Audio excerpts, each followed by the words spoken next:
Bienvenidos a todos. Ok, vamos a ver. Verso 6. Upanishamrita. Voy a leerlo de nuevo y luego veremos. Drishtais svabhava janitair vapushascha doshair na prakritatvam iha bhakta janasya pashyet. Gangamba samna kalu buddha pena pankaya brahma dravatvam apagachati nira dharmai. El devoto puro no se identifica con su cuerpo, pues está situado en su posición original de ser consciente de Krishna. Dicho devoto no debe ser visto desde un punto de vista materialista. En realidad, uno debe pasar por alto que el devoto tenga un cuerpo nacido de una familia baja, un cuerpo con mal aspecto, un cuerpo deforme o un cuerpo enfermo o endeble. Puede que a la vista ordinaria resalten dichas imperfecciones en el cuerpo del devoto puro, pero a pesar de tales defectos aparentes, el cuerpo del devoto puro no puede contaminarse. Esto es exactamente igual a las aguas del Ganges, que a veces están llenas de burbujas, espuma y cieno durante la estación de lluvias. Las aguas del Ganges no se contaminan. Las personas adelantadas en lo relativo a la comprensión espiritual se bañarán en el Ganges sin tomar en cuenta la condición de sus aguas. Hemos leído parte del significado, el primer párrafo, y vamos a seguir. Nadie debe criticar los defectos corporales del devoto puro. Si tales defectos existen, deben ser pasados por alto. Lo que debe tomarse en cuenta es la misión principal del maestro espiritual, que es el servicio devocional, el servicio puro al Señor Supremo. La Bhagavad Gita 9.30 declara eso. Apichet sururacharo bhajate mam ananyavak sarva eva samantavyak samyak vyavasito hi saha. Aunque a veces parezca que el devoto se dedica a actividades abominables, debe ser considerado un sadhu, una persona santa, debido a que su identidad real es estar dedicado al servicio amoroso del Señor. En otras palabras, no debe ser considerado un ser humano ordinario. Aunque el devoto puro no haya nacido en una familia brahmana o goswami, no debe ser despreciado si se dedica al servicio del Señor. En realidad ahora todo lo que viene en el significado principalmente se dirige o habla de las personas en la India que estaban criticando a Srila Prabhupada por haber dado tanto la iniciación brahmínica como sannyas a occidentales. O sea, hay mucha consideración tanto por parte de los Smarta Brahmanas, y luego también habla de sus propios hermanos espirituales. Todos estaban no estaban de acuerdo que esto se podría hacer. Entonces, ahora habla, cuando leo todo esto, tenemos que tener en cuenta eso, ¿no? Aunque el devoto puro no haya nacido en una familia brahmana o goswami, no debe ser despreciado si se dedica al servicio del Señor. En realidad, no es posible que exista una familia de Goswami basándose en consideraciones materiales, casta ni herencia, porque esto hay en la India. El título de Goswami es en realidad monopolio de los devotos puros, por eso hablamos de los 6 Goswamis, encabezados por Rupa Goswami y Sanatan Goswami. Rupa Goswami y Sanatana Goswami prácticamente se habían vuelto musulmanes y por eso habían cambiado sus nombres por los de Dabya Kaas y Sakara Malik. Pero Sri Chaitanya Mahaprabhu mismo los hizo Goswamis. En consecuencia, el título de Goswami no es hereditario. La palabra Goswami indica a alguien que puede controlar sus sentidos, alguien que es amo de los sentidos. El devoto no es controlado por los sentidos, sino que controla los sentidos. En consecuencia, debe ser llamado Swami o Goswami, aunque no haya nacido en una familia Goswami.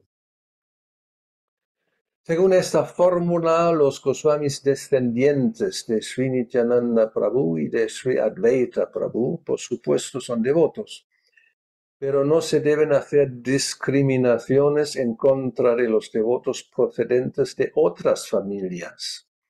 En realidad se debe tratar por igual a los devotos que procedan de una familia de acharyas anteriores o de una familia ordinaria. No se debe pensar, oh, este es un Goswami americano, y hacer discriminaciones en contra de él. Uno tampoco debe pensar, este es un Nityananda Vangsha Goswami. Hay una corriente oculta de protestas, y a esto se refiere ahora, porque otorgamos el título de Goswami a los Vaishnavas americanos del movimiento de conciencia de Krishna. A veces la gente les dice abiertamente a los devotos americanos que no es genuino su sannyas, o sea, su título de Goswami. Sin embargo, de acuerdo con las declaraciones que hace Srila Rupa Goswami en este verso, no son diferentes el Goswami americano y el Goswami de una familia de acharyas. Por otra parte, el devoto que ha recibido el título de Goswami, pero que no ha nacido de un padre brahmana o de un Goswami de la familia de Nityananda o Advaita Prabhu, no debe envanecerse pensando que se ha vuelto un Goswami. Él siempre debe recordar que tan pronto como se envanezca materialmente, caerá de inmediato. El movimiento de conciencia de Krishna es una ciencia trascendental y no hay lugar para la envidia. Este movimiento es para los paramahansas que se han liberado completamente de toda envidia. Paramang nirmatsaranam. Eso viene del segundo verso del primer canto, primer capítulo. Uno no debe ser envidioso, ya sea que haya nacido en una familia de Goswami o que haya recibido el título de Goswami. Tan pronto como alguien se vuelve envidioso, cae del plano de Paramahansa.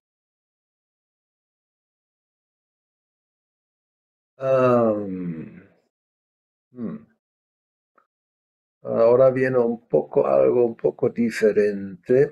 Entonces, comentarios o preguntas acerca de este tema.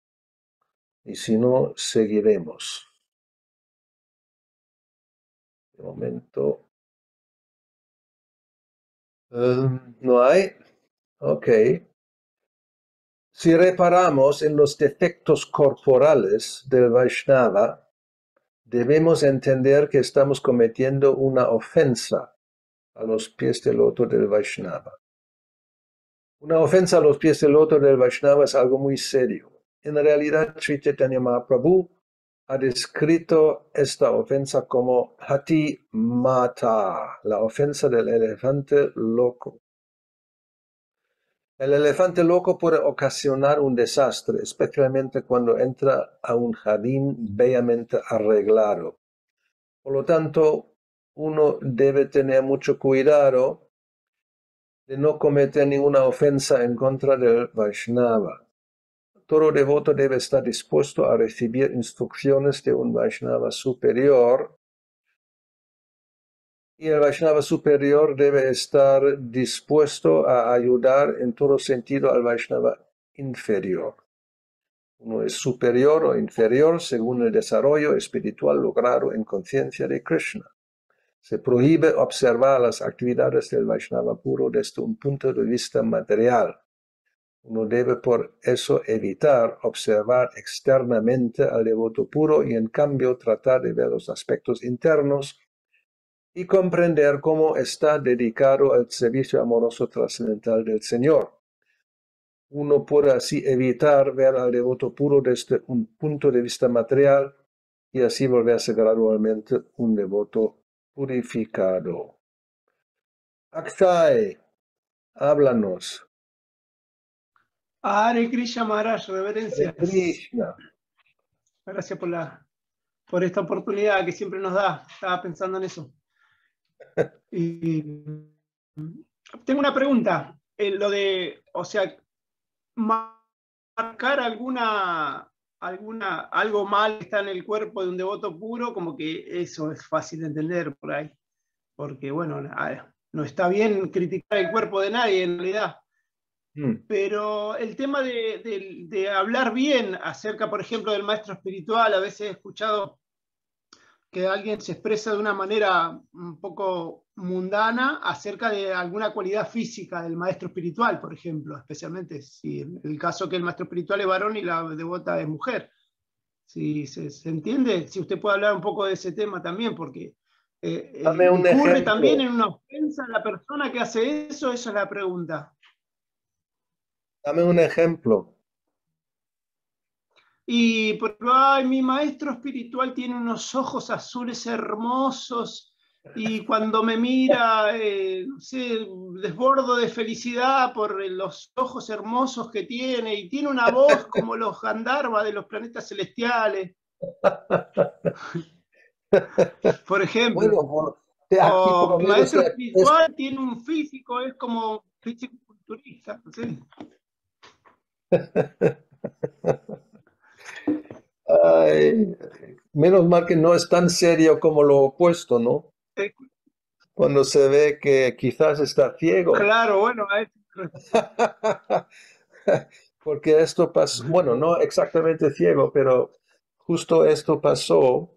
em, Quizás algunos conocéis esa charla o más bien conversación que tenía Jayadvaita Swami con Prabhupada en una caminata en Mayapur, donde surgió el tema de qué significa ser perfecto, ¿no? Se dice el devoto puro es perfecto. Em, entonces, Jayadvaita Swami dio el ejemplo que a veces se ve o se ve que el maestro espiritual, como en el caso de Prabhupada, usa gafas. Entonces, obviamente no es perfecto, ¿no? Que los ojos no dan y tiene que tener la ayuda de unas gafas o lentes, como se dice en Sudamérica, en algunas partes, lentes, para ver. O sea, significa que es imperfecto, ¿no? El cuerpo, por lo menos. Y qué decir que puede que em, se vuelve ciego. También hay casos. Um, o sea, eso es el ejemplo que, por lo otro lado, si uno alaba los hermosos ojos azules, pues creo que es menos ofensivo que pensar que es imperfecto porque está usando lentes o gafas. De todos modos, cualquier referencia, ¿no?, a esos aspectos corporales, obviamente según ese verso, donde sí se habla de algo negativo, pero también puede ser algo positivo, es simplemente que no es lo que es o constituye, ¿no?, el devoto puro o el devoto. Entonces, Prabhupada, o otro ejemplo que Jayadvaita Swami dio en esa conversación es que a veces olvida un verso, que también cuando escuchamos las clases de Prabhupada, pasa que se olvida un verso, está pensando para citarlo y dice, no me acuerdo. Y una vez incluso en una clase dijo, ya me vuelvo viejo. Em, entonces, es otra manera de dudar que cómo puede ser un devoto puro que se olvida algo, etcétera, etcétera. Entonces, ¿cuál era la respuesta de Prabhupada? Era, esto no es síntoma de la perfección. O sea, si estamos buscando algo común o no, el maestro espiritual tiene que saberlo todo, por ejemplo, ¿no? Dice, eso no puede ser, no existe. El único que sabe todo es Krishna. Nosotros no somos Dios. Entonces, ¿en qué consiste la perfección? Y es casi lo mismo que aquí dice, bueno, por lo menos lo va a decir más adelante, que su perfección es que está predicando la conciencia de Krishna por el mundo entero, ¿no? Que está ocupado en servicio devocional y propagando la misión de Krishna. Eso es su perfección. O sea, a veces tenemos esas sí, esa comprensión errónea, qué significa ser perfecto, ¿no? Que uno no comete ningún error, o sea, a nivel material, o tiene un cuerpo perfecto. Eso no es. Entonces, el otro lado, alabando un aspecto físico que se considera hermoso o algo especial o como un semidios, es el otro lado de la moneda, tampoco es apropiado. O sea, eso también puede cambiar en cualquier momento, ¿no? Ahora tiene ojos azules hermosos y mañana viene una catarata y se queda ciego. O sea, estas cosas son simplemente vista mundana, ¿no? De personas no muy maduras, no muy avanzadas. Eso es mi aportación al respecto. ¿Qué dices, Akshay? ¿Qué te parece? Sí, perfecto, Maharaj, eso. Perfecto, Ok, gracias. perfecto, gracias, por lo menos. En algún aspecto perfecto. Sí, sí, porque ¿Algo estaba como más? en la duda también, porque digo, bueno, están glorificando al maestro espiritual de alguna manera, ¿no? Estaba como Ya, en por la eso duda digo, y es digo, bueno, menos, o sea, es mejor que el otro lado criticar debido a consideraciones corporales o, ¿no? Pero aún así no es muy apropiado,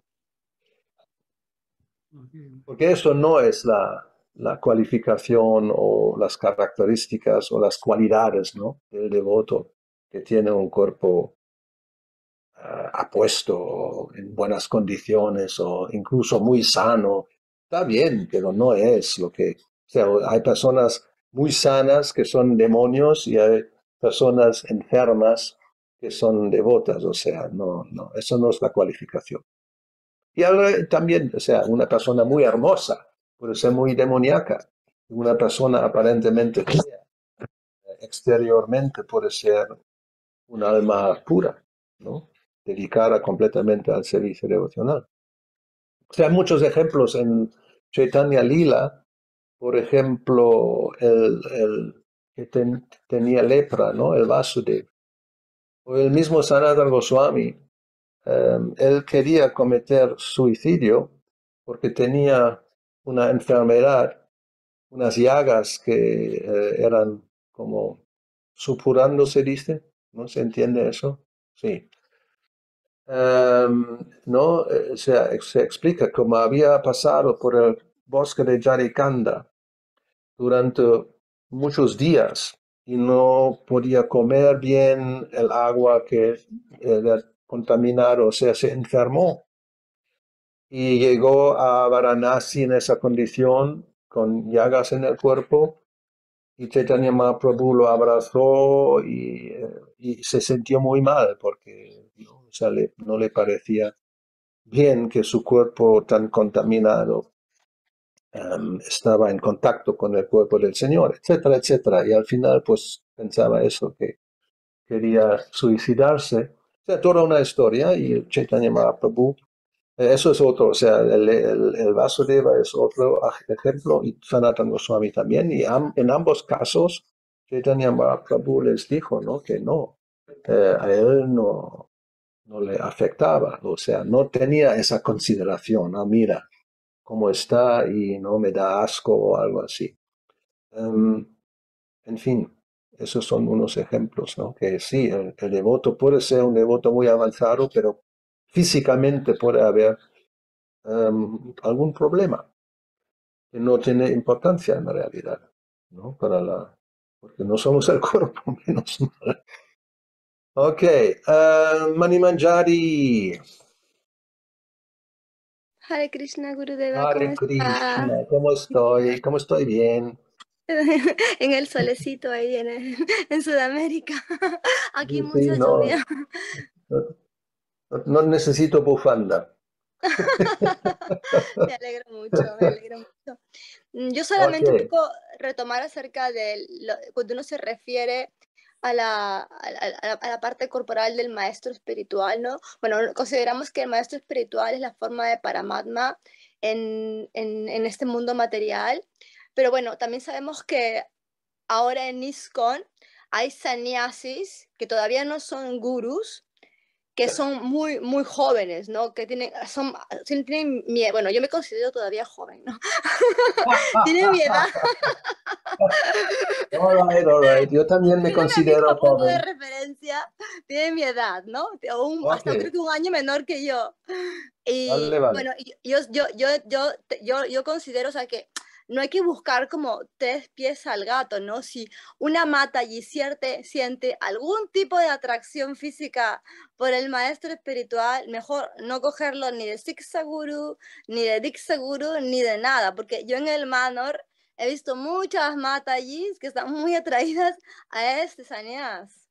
Y entonces mejor no acercarse porque Maya es muy fuerte, ¿no? A él yo lo Ay, veo que él sí, está muy bien, pero mejor no pues tentar a Maya. predícales, Porque es una predícales. cosa, sobre todo ahora que está Sanyas, ¿no? Más No, todavía es no, como... ya, ya, ya. Bueno, tampoco, o sea, a lo mejor no todo el mundo lo sabe, pero hubo casos en el pasado donde el gurú se casa con la discípula. Ay, Claro, ya no sigue, ¿no? Pero no es la primera vez que esto pasa. O sea, sí, es un peligro real, ¿no? Em, en fin. So, ya. ¿Algo eso. más? Muchas gracias, ¿Qué? Gurutta. Sí, sí, sí, no. En fin, no vamos a entrar en ese tema. Pero no, yo lo digo, que no, que el Maya es muy fuerte, que mejor no tentar a Maya. Exacto. No, no. Está a la espera que alguien dé un indicio que Cualquier desliz, ¿no? sí, sí, sí, sí, sí. Y ahí entra como una aguja y sale como el arado, ¿no? Sí, Así se dice. exacto, exacto. Ok. Entonces, no hay manos más, voy a seguir leyendo. Aquellos que piensan que el proceso de conciencia de Krishna está limitado a determinado sector de la población, a cierta sección de devotos o a determinada comarca, están generalmente propensos a ver las características externas del devoto. Dichos neófitos, siendo incapaces de apreciar el excelso servicio prestado por el devoto avanzado, tratan de rebajar al Mahabharata a su mismo plano. Nosotros experimentamos tal dificultad al propagar este movimiento de conciencia de Krishna en todo el mundo. Por desgracia, estamos rodeados de hermanos espirituales neófitos que no aprecian las actividades extraordinarias de difundir el movimiento de conciencia de Krishna en todo el mundo. Ellos sencillamente tratan de rebajarnos a su nivel y tratan de criticarnos en todo aspecto. Lamentamos mucho sus tontas actividades y su poca reserva de conocimiento.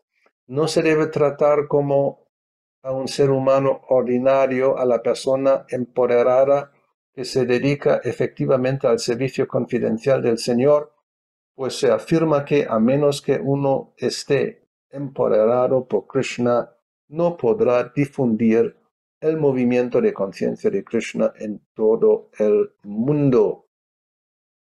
Y nos queda un párrafo más para terminar ese verso. Cuando uno critica así al devoto puro, comete una ofensa, Vaishnava Aparat, que es una gran obstrucción y es muy peligrosa para aquellos que desean hacer avance en la senda de conciencia de Krishna. Cuando una persona ofende los pies del loto del Vaishnava, no puede lograr ningún beneficio espiritual. Por consiguiente, todo el mundo debe cuidarse mucho de envidiar al Vaishnava empoderado, o sea, un Shuddha Vaishnava. También es una ofensa considerar al Vaishnava empoderado como objeto de una medida disciplinaria. Es ofensivo tratar de aconsejarlo o de corregirlo. Se puede distinguir al Vaishnava neófito del Vaishnava avanzado por sus actividades. El Vaishnava avanzado siempre está situado como maestro espiritual y el neófito siempre es considerado su discípulo. El maestro espiritual no debe ser sometido a los consejos del discípulo ni tampoco debe estar obligado a recibir instrucciones de los que no son sus discípulos. Esta es la esencia del consejo que da Srila Rupa Goswami en el 6º verso. Y así terminamos con este verso. A ver, Vishnu Rata. Hare Krishna, Gurudev, reverencias. Gurudev, estaba pensando ahí en este tema del criticar al Vaishnava, puntualmente a qué se refiere, porque hablamos de neófito y muchas veces leemos en los significados que a veces se critica al neófito como que es un tonto, que entonces tenemos que tener cuidado en qué tipo de crítica y hacia quién, a los devotos solamente avanzados o en general. Bueno, especialmente devotos avanzados, de eso se habla aquí, pero mejor en general porque tampoco sabemos necesariamente quién es devoto avanzado, quién no. Mejor, como se dice, pecar por el lado, eso solamente lo sé en inglés, ¿cómo se dice esto? O sea, mejor tener cuidado y sí, más cuidado que ¿cómo se dice? O sea, se ha atrevido pensando que, no, esa persona no es avanzada o no es ni siquiera prácticamente devota, entonces no pasa nada si critico. O sea, es un poco arriesgado, ¿no? Porque si por casualidad nos equivocamos, entonces las consecuencias normalmente no son muy buenas. Como Durvasa Muni, obviamente no estaba muy consciente de la posición de Ambarish Maharaj. Él pensaba que, bueno, es un rey, vale, pero él ha cometido una ofensa tomando agua antes que yo había vuelto, ¿no? Y prácticamente él consideraba que estaba comiendo, o sea, tomando agua en el sentido que cuando hay un invitado, si tú comes antes que coma el invitado, esto pues es o sea, una falta de respeto, bueno, él lo considera una ofensa. Y se equivocó porque en el momento que él empezó a atacar al rey con su demonio, apareció el Sudarshan Chakra. Entonces, ya enseguida tenía un gran problema. O sea, no, hay que tener cuidado. Bueno, en nuestros casos normalmente no aparecerá el Sudarshan Chakra, pero fácilmente puede haber unas reacciones que no se sabe cómo pueden ser. O sea, sí, por eso se da el ejemplo del elefante enloquecido. Cuando entra a un jardín, las plantas que están ahí creciendo, pues se arruinan, ¿no? Se aplastan. Entonces, eso es el ejemplo de Chaitanya Mahaprabhu. Nosotros estamos cultivando la Bhaktilata, la enredadera del Bhakti, y el elefante la puede aplastar. Prácticamente se destruye. O sea, esto es cuando en un caso muy grave. Y si no, también puede pasar lo que luego tenemos un ejemplo de, ¿cómo se llamaba? Ramachandra Puri, que criticó a Chaitanya Mahaprabhu por comer demasiado o por comer mucho dulce porque vio hormigas andando en la habitación y lo criticó. Entonces, en los significados se explica que después de haber hecho esto, los deseos materiales crecieron en su corazón y también ideas mayavadis, o sea, se cayó de su posición, simplemente uno se vuelve más bien una persona materialista. Eso también puede pasar. O sea, no es necesariamente que venga el Sudarshan Chakra, ¿no? Pero consecuencias normalmente hay. Y Gurudev, y en el caso, porque a veces sucede, ¿no?, que hay devotos, como decimos nosotros, que están haciendo cualquiera, y en ese caso el tema de la crítica, pero para construir, digamos, una crítica constructiva, eso, porque a veces dicen, no, mejor no decir nada, no, porque no hay que decir nada, porque criticar trae karma, y entonces siempre quedarse callado. No, tampoco, o sea, pero este tema, no sé, lo hablamos tantas veces, voy a repetirlo. Primero depende de la posición que uno tenga. Si, por ejemplo, un devoto tiene una posición de responsabilidad, como puede ser un presidente de templo o un encargado de un departamento en el templo, por ejemplo, encargado de la cocina, ¿no? Y ahí hay devotos que, por lo que sea, hacen cosas que no se deben hacer. O sea, los tiene que corregir, porque es su servicio, ¿no? Velar que las ofrendas estén a tiempo, que todo esté limpio, que cuando cocinan, que vienen duchados, con ropa limpia, y etcétera, etcétera. Y pues, cuando ve que alguien no está haciendo las cosas bien, pues tiene que decir algo. No es como, no, oh, puede ser una ofensa y se siente ofendido. Y a veces la otra persona se siente ofendida. Pero eso no es correcto.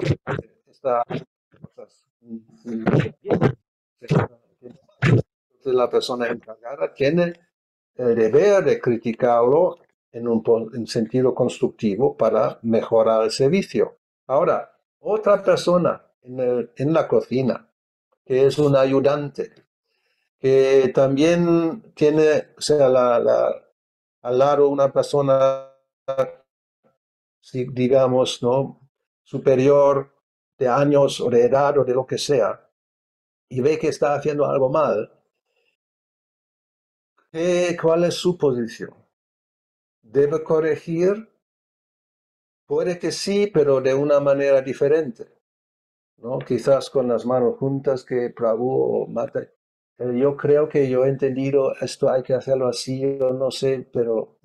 Y hacerlo de una manera, no así como corregir, sino sugerir y a ver cómo reacciona la persona. Si la otra persona es honesta, sincera, reconocerá enseguida que sí y cambia lo que está haciendo, o se mejora. Y si no es el caso, donde esa persona tiene que acudir a la persona encargada, no puede ponerse como, ¿no?, en una pequeña lucha así verbal con alguien que tiene una posición superior. Pero tiene que acudir a la otra persona y decirle, yo he visto esto y ahora ya depende del encargado o la encargada que tome cartas en el asunto, etc. O sea, hay que ver cuál es mi posición. Si yo veo a alguien, puede ser un sannyasi, ¿no? Yo soy un bhakta nuevo, veo a un sannyasi que hace algo que no se debe hacer. ¿Qué hago? Yo no voy, porque a lo mejor ni lo conozco, no puedo ir directamente a esa persona y como regañarla, ¿no? Sino tengo que ir a otra persona que esté en el mismo nivel o a un responsable en el templo o donde sea y comunicar esa situación a ver qué se puede hacer. O sea, un poco así. Hay que ver las circunstancias y usar un poco la cabeza, ¿no? El poco sentido común que tengamos. Ok. So, ¿qué más? En Porque el hemos chat terminado habían, el vaso. en el chat habían un par de preguntas. Oh, Nunca veo el chat, gracias. Vamos a ver qué hay ahí. Ok.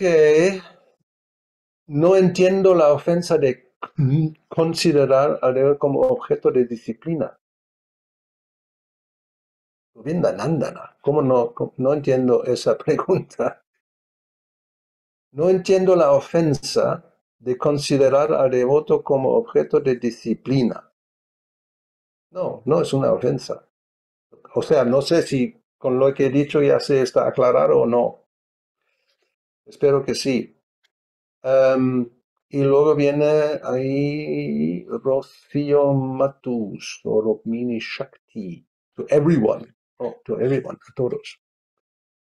Con respecto al maestro espiritual o devoto puro, se lo debe ver siempre como un santo, aunque cometa actos abominables. Cuidado con eso.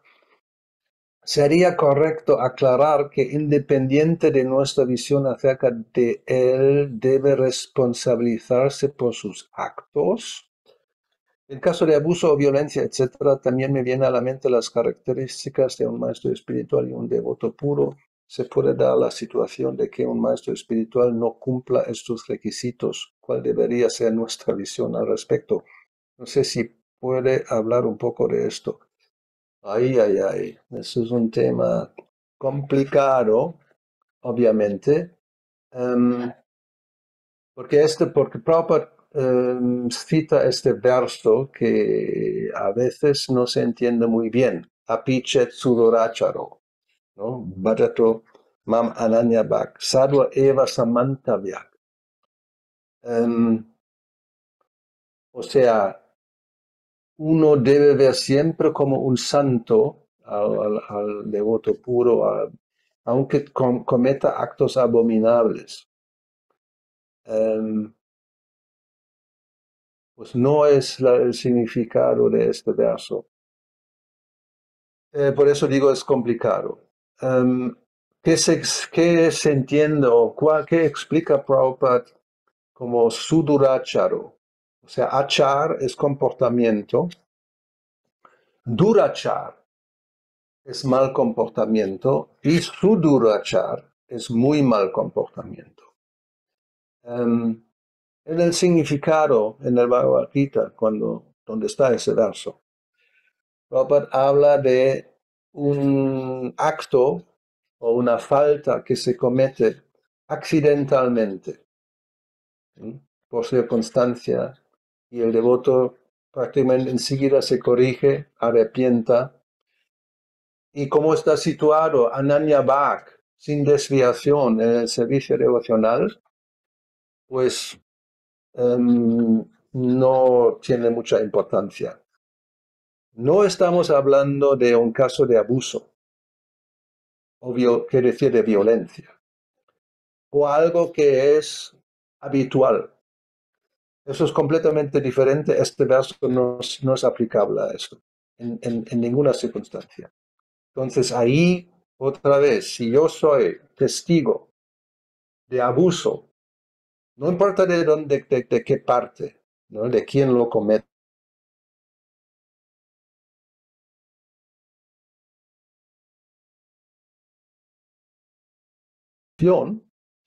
tengo que avisar a las personas que estén por lo menos en el mismo nivel que esa persona o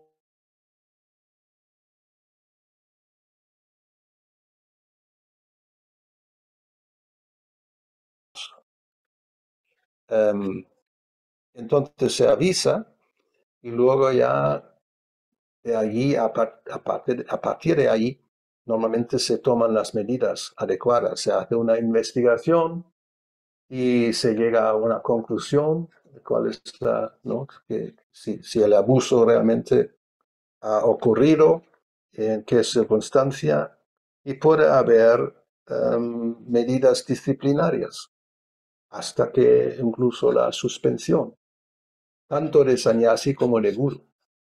Y eso lo hemos tenido ahora mismo, ¿no? Hace muy poco. O sea, creo que todo el mundo lo sabe. Entonces, esto pasa. Y eso es la situación.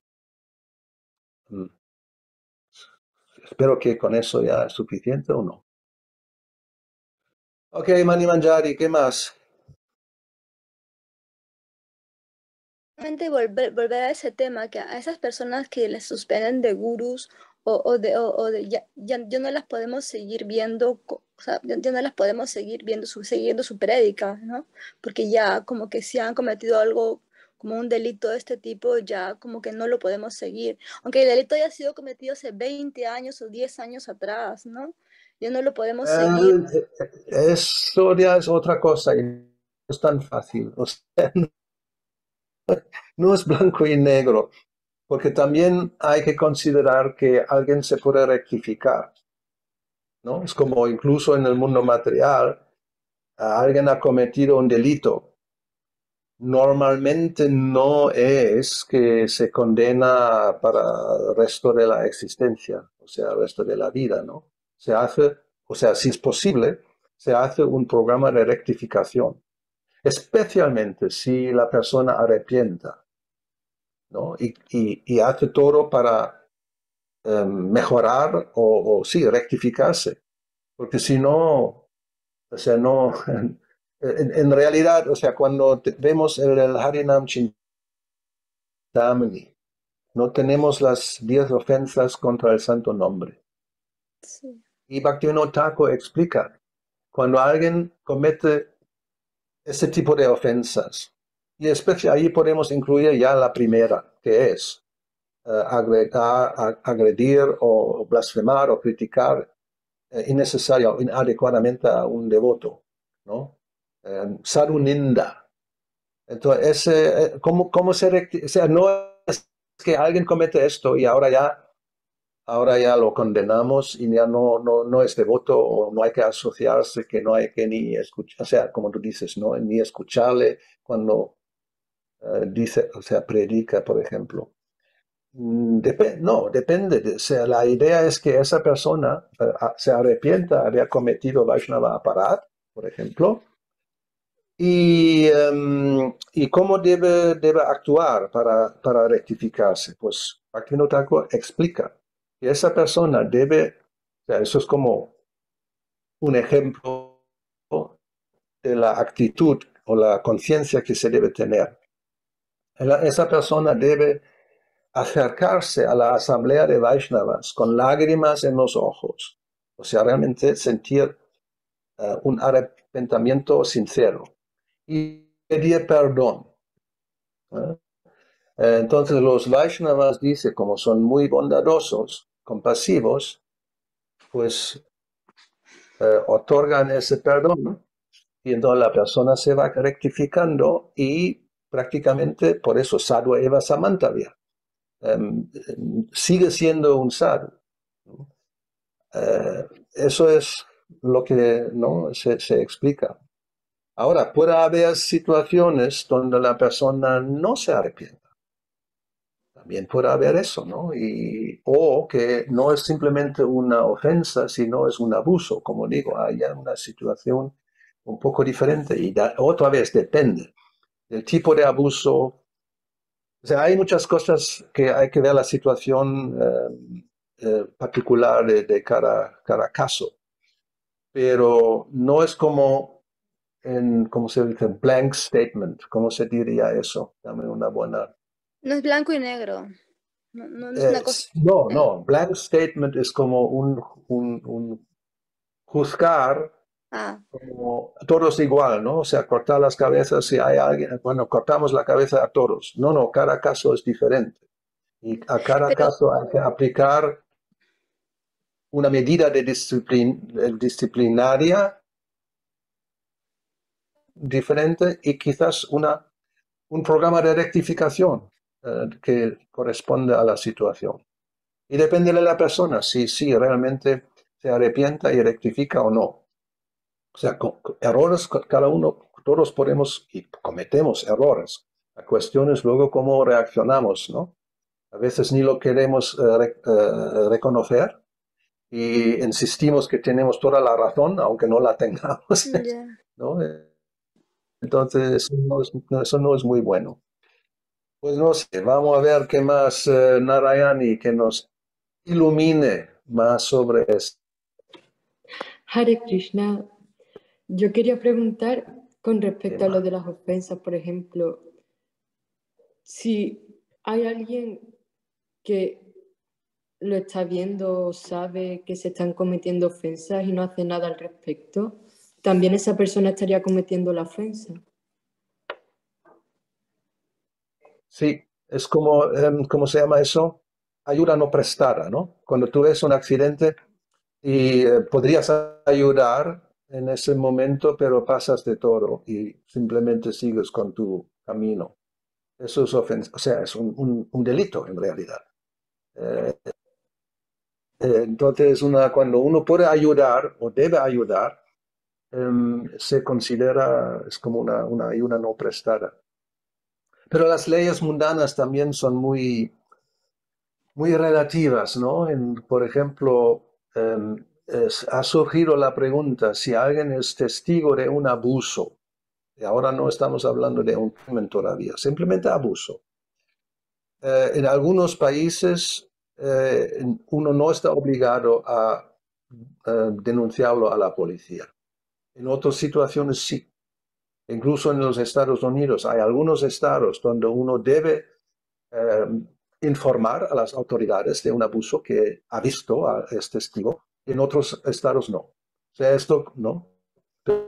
O sea, desde nuestro punto de vista, cuando tú eres testigo, no sé, de un abuso, uno no debería, o sea, uno debería tomar medidas, por lo menos informar a las autoridades de que eso está pasando. Porque tú a lo mejor no tienes ni la posición ni el poder para intervenir y hacer algo, ¿no? Incluso puede ser peligroso. Si es una persona muy violenta que está o sea, está pegándose ¿no? con otra persona, si tú intervienes, a lo mejor te da un puñetazo y, o sea, no, mejor retirarse, pero informar inmediatamente a alguien que puede intervenir. Me parece no normal, creo. Muchas gracias. De nada. Sentido común un poco también, ¿no? O sea, uno tiene que hacer algo. Ok, Devarshi, dinos, experiencia personal quizás de los rusos. Quería preguntar justamente sobre esto, si uno informa sobre alguna irregularidad a las autoridades, ¿está uno después obligado a asistir a una reunión como testigo o no es necesario? No, no. Incluso en el mundo material, sabemos que esa situación a veces incluso para los testigos puede ser peligrosa. Protección a los testigos. Porque, como por ejemplo, si alguien testifica contra la mafia, claro, si saben que eres tú, no vas a vivir mucho tiempo. Entonces, los testigos pueden ser completamente, o le dan incluso una nueva identidad a veces, ¿no? Y para protegerlos. O sea, eso depende de cada uno. No me importa. Pero sí, si te importa, creo que tú puedes decir, mira, no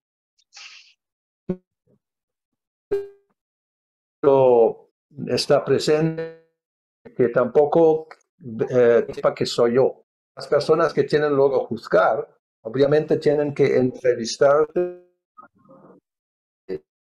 y asegurarse que tu testimonio es válido y que tú no auxiliar a otra persona. Pero creo que es normal que uno puede tener esta opción de no tener que asistir directamente frente a la persona que es la delincuente, digamos. Porque Es mi opinión, yo no sé. Porque nadie te va a obligar, obviamente, ¿no? Tuvimos una situación así como que denunciamos o informamos sobre una persona que decía que es Ritwik, siempre lo decía, digamos, no públicamente, pero daba clases. Entonces, cuando nosotros informamos que personalmente él nos había dicho a varias personas que es Ritwik.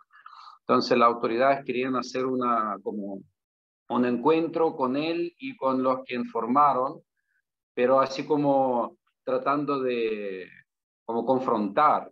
Y yo dije que yo solamente informo lo que él me había dicho personalmente, pero no estoy obligado a asistir a un confrontamiento con un Ritwik, porque con los Ritwik ya se enfrentaron en GBC en los años 90, ¿no? Había todo un juicio, etcétera. Entonces, si alguien quiere defender su postura Ritwik, que lo haga, pero no conmigo. No. Pero las autoridades revelaron los nombres a esa persona. Entonces, fue como...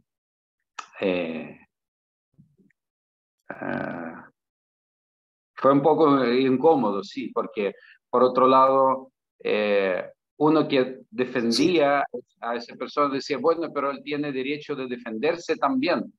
Y yo digo, pero ¿cómo defenderse si ya es Ritwik? O sea, ¿qué más defender ahí? Hombre, creo que está bastante claro. Si uno ya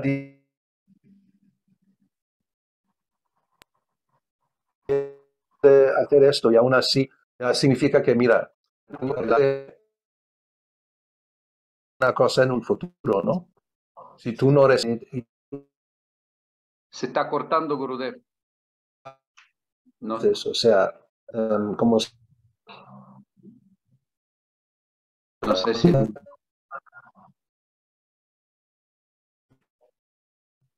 No, todavía sí. ¿Se oye o se oye?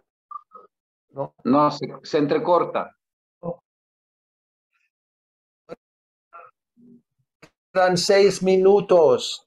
Entonces, terminamos. No escuché lo que usted respondió porque se entrecortaba. Disculpe. Le pregunto mañana, el domingo en... Ah, ok.